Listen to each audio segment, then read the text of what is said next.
မှာလဲသုံးပြီးဟိုးမှာနည်းနည်းတော့မဟုတ်ဘူးကားတွေရော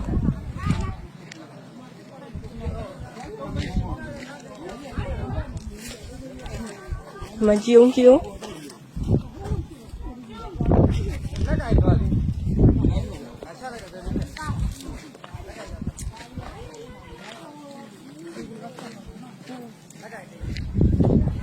အိုးရေတွေကိုထွက်လို့ကြည့်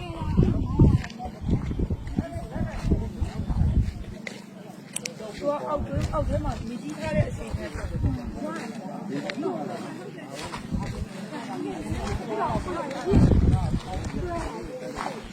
ဒါမှမဟုတ်ဘူး။လမ်းကြောင်းတလားလောက်ကတော့ဟာဒီရစ်သားနဲ့